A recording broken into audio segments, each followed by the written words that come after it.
We come together for a moment out of time in a place made holy by our presence, to celebrate what is deepest and most true, to honor the beauty of our own heart's longing, to cultivate wonder, imagination, and the courage to act, and to care for one another.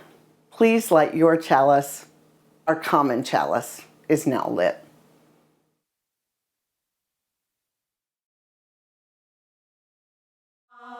Come, whoever you are, wanderer, worshiper, lover of leaving, ours is no caravan of despair. Come, yet again come. Come, whoever you are, wanderer, worshiper, lover of leaving, ours is no caravan of disbelieving, ours is no yet again of despair.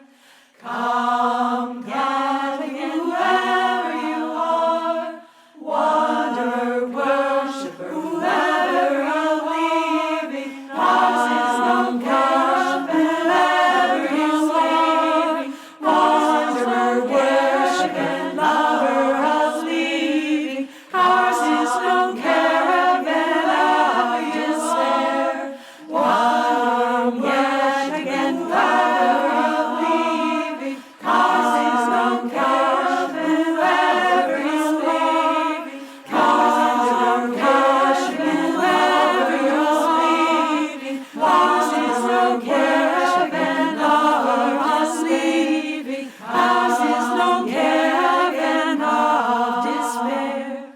Come, yet again, come.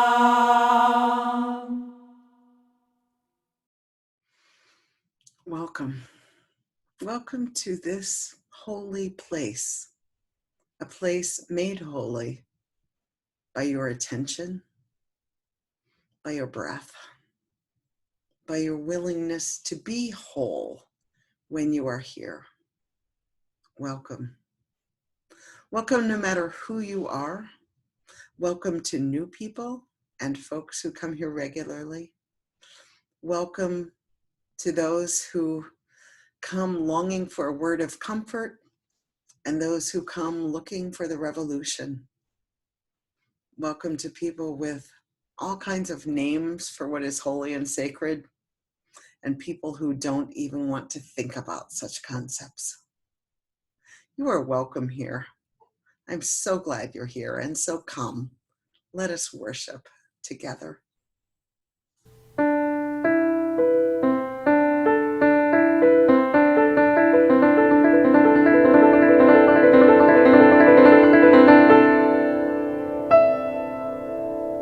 Let us now pause for a moment of deepening together as a community, for we each carry within us joys that are too great for one heart to hold, sorrows that are too much for one heart to endure, local and world events which call upon us to bear witness. Let us begin by recalling the joys, whatever you may be celebrating or whatever evokes a feeling of happiness or peace for you or for others.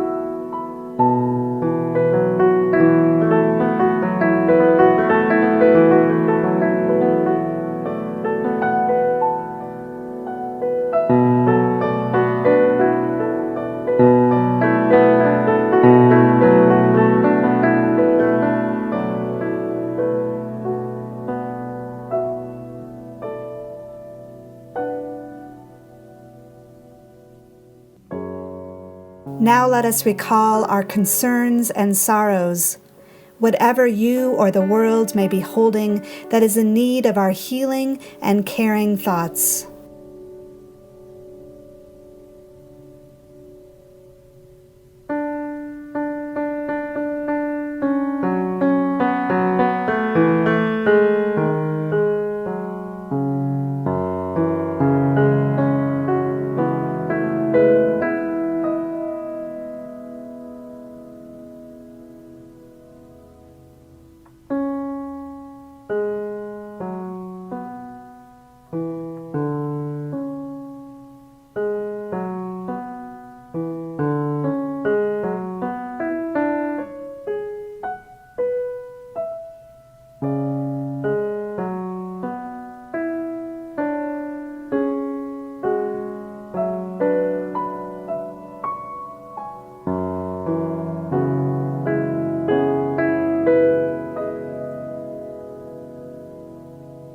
In the heart of love and in the spirit of prayer, we give thanks for this time together, where joys can be magnified and sorrows can be lessened.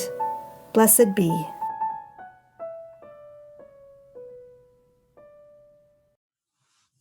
Please enter a time of prayer, reflection, deepest honesty with me now. I invite you to allow yourself to have this gift. Take your hands away from the computer, close down other tabs or games that you're playing, and simply sink into where you're sitting or lying and be there. Be in this unique moment, which will never come again. Breathe into it. Allow your breath to surround and to comfort and to ease what is troubling you. Allow your breath to soften those hard edges. Allow your breath to be the breath that we all breathe together. Allow your breath to breathe you.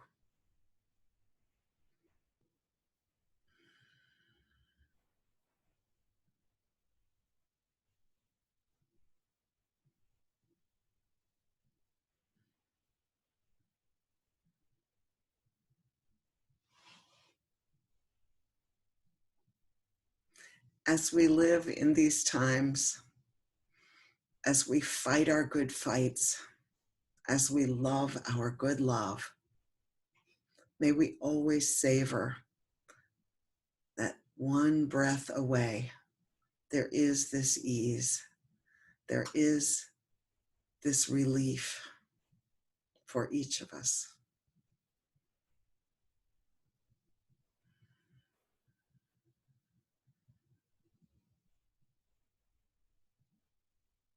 Blessed be.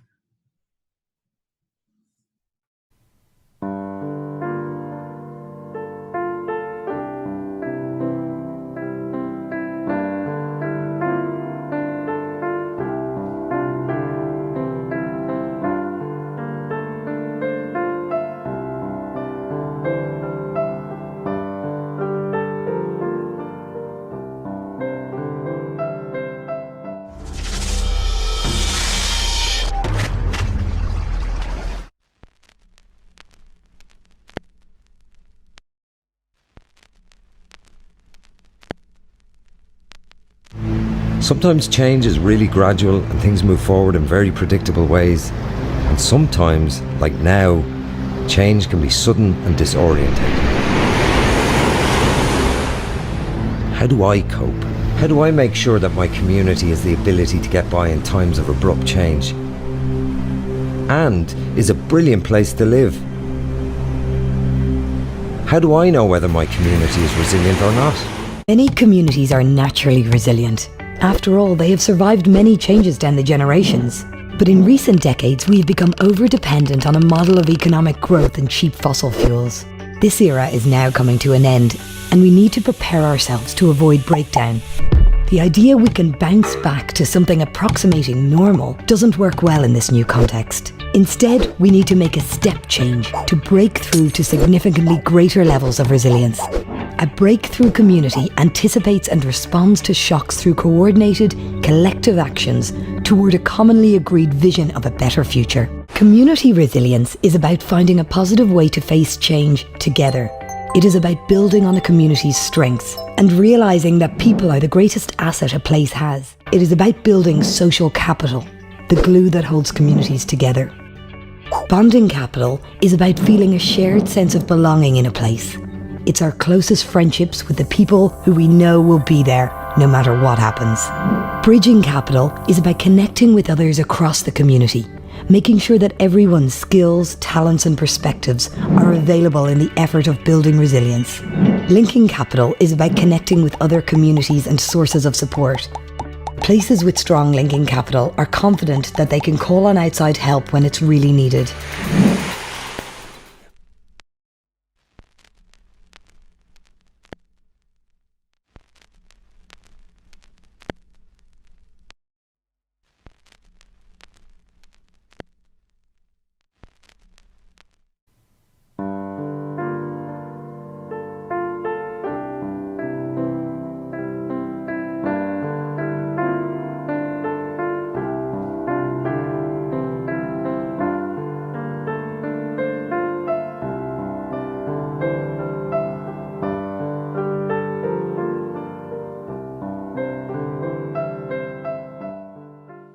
How do we move forward from traumatic times? That is a question I am thinking about a lot lately. As we explore resilience, I am thinking about how we need each other to build resilience in an ever-changing, more and more fractious world. So many of the lessons I learned growing up were about self-reliance and being a strong individual. Strength came from not needing a whole bunch of other people. I've come to realize over many, many experiences that this way just doesn't work once our problems get very big. I would argue that most of the problems we face are more than any one of us can handle on our own. I can't go it alone anymore, and if I'm being honest with myself, I wasn't really going it alone to start with. The myth of so much of our modern living is that we are self-sufficient. Many people live alone or in a small single-family home. People are far removed from the systems that support them and the people it takes to make our lives work at all. The roads and sidewalks we travel on, the water from our faucets, the electricity that makes so much of our daily lives possible.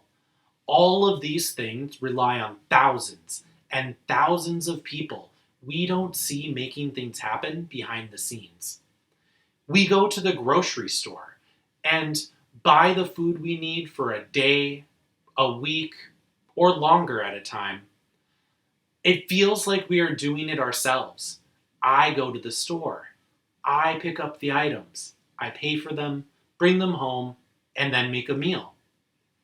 The systems that make that food appear before us are hidden behind the price tags we pay. Money, in many ways, has allowed some of us to separate ourselves from the immediate needs of community in several areas of our lives.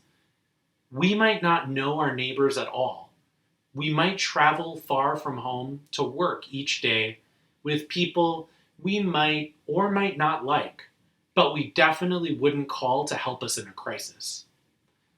In fact, a few years back, a study looked into the idea that we are becoming more and more isolated. And they found something interesting. They found that people did not have dramatically fewer people to talk to or interact with. The concerning thing was they had relatively few, just 2 people or less on average, that they could discuss important matters with. We might have any number of people to have casual conversations with, but to find someone to share deeply what is good, and perhaps more importantly, what is hurting inside, is the challenge we find ourselves in. And that is where we find the need to change how we build community together. How do we create relationships that matter?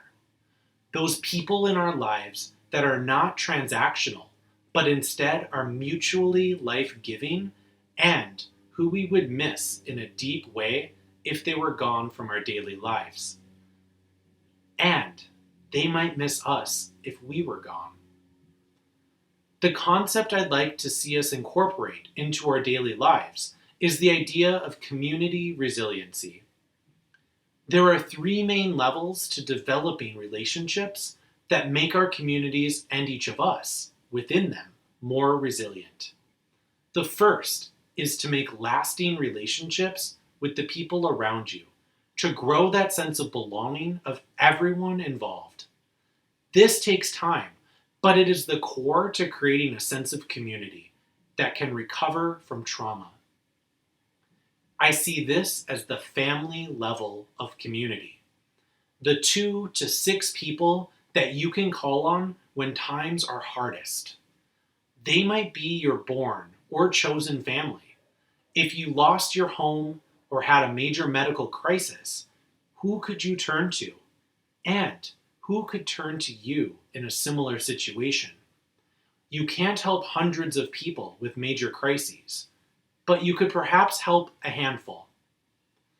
The second circle of resiliency goes out from that core group of people to form a larger community with different interests, abilities, resources, and connection to a shared place, shared values, or shared goals. This is the neighborhood level of community: an apartment building, a congregation, a small town, or a city block. At this level, you have enough people to create a babysitting cooperative to help with childcare for everyone. Or maybe you can exchange vegetables you've grown, or make a community garden. There are people nearby to help in a variety of ways. What is important is that you need to know those other people well enough to even know what is possible or what people need. One way this used to, and sometimes still does, happen is in town hall meetings or neighborhood councils. This level of organization allows for change to happen beyond what a household can achieve. Finally, the third circle is not really a circle at all, but a network of connected neighborhood communities. Instead of jumping to the large nation-state model of organizing, what if we had small groups of people who knew each other well enough to communicate together and share resources to accomplish the goals that are bigger than a neighborhood can handle? This is how electric cooperatives work in the part of the country where I grew up.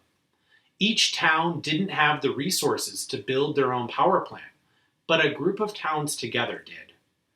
They had the interests of the people in each town in mind because they themselves were part of those communities.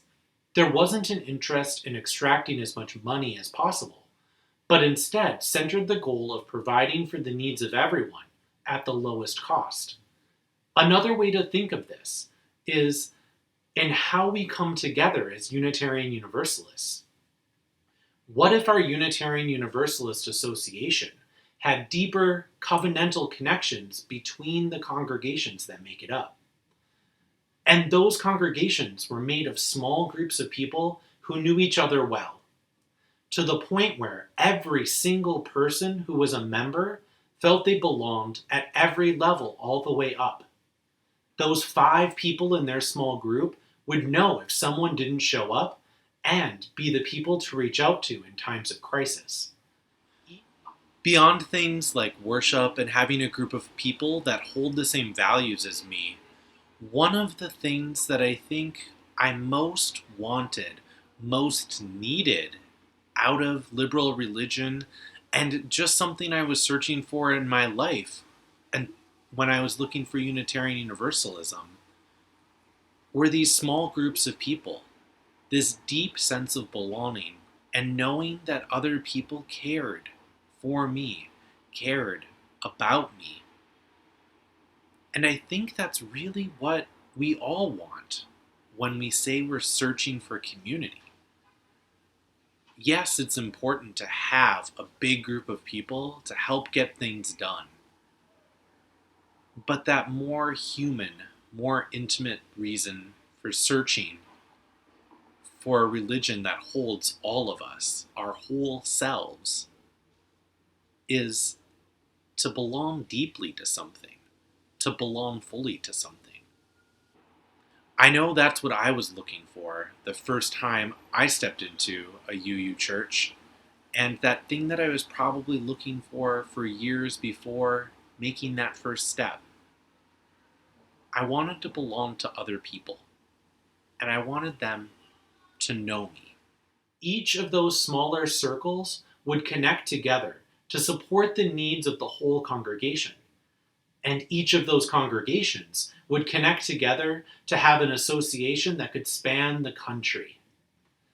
This is often the model that we believe we are operating within as Unitarian Universalists. However, many of the places I have been a part of skip that smallest level, having 2 to 6 people that you can really count on when you need them, and that can count on you as well. Without that smallest unit, the rest of the layers feel flimsy under stress. That is why we need to dispel the myth that we are self-sufficient if we are to create resilient communities. We can start by trusting another person and another until we build just a handful of people to face the challenges of this world together. And along these lines, we want to offer you the opportunity to do just that, to help you find those people, that small group that you can rely on and that can rely on you. We call these groups covenant groups here at CLF, and we're launching a whole nother series of them. If you want to take that first step towards building that small group of people right here, right now, you can. Sign-ups are open for our fall covenant groups already, and they'll start meeting in October and meet throughout the winter months. If this fall isn't good for you, there'll be another round available for the spring. I hope you will find those people that can be your people too.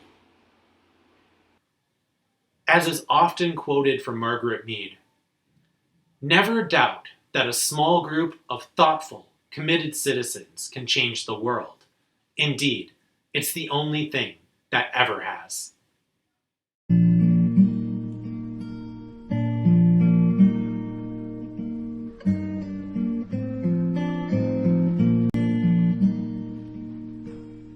Welcome to the circle. How far have you come? Do you need some company?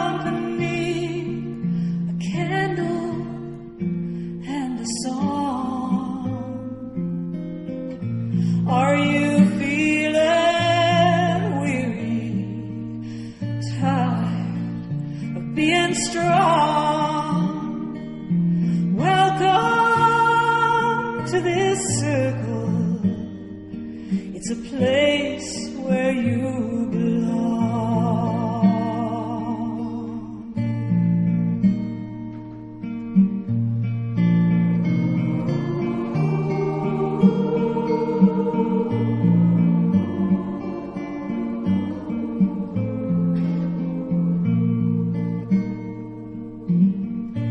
Do you have a burden that feels too much to bear?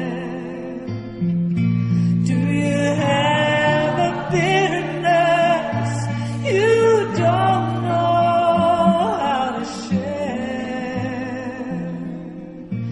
Do you get too angry to breathe, to laugh, to pray? Well, there's no one in this circle who has never felt this way. No one in this circle who has never felt this way.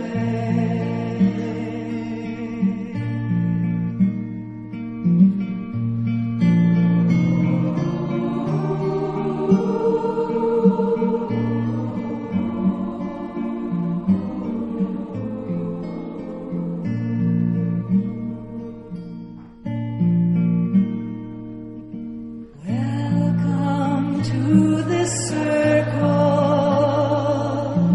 Ever brought you here? The valleys and the mountain tops, the muddy and the clear. And though your heart is worthy, and though your heart is true, and know that all you give away circling back to you, you gotta know that all you give away will come circling back to you.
And now we come to that time in our service when we extinguish the flames that we've lit for this special time set apart. But never do we extinguish the flame that burns eternal. The flame of love, the flame of our commitment to a just and caring world. If you carry that flame, please touch your heart and say to yourself, I carry the flame, and allow that flame to burn bright. This little light of mine, I'm gonna let it shine.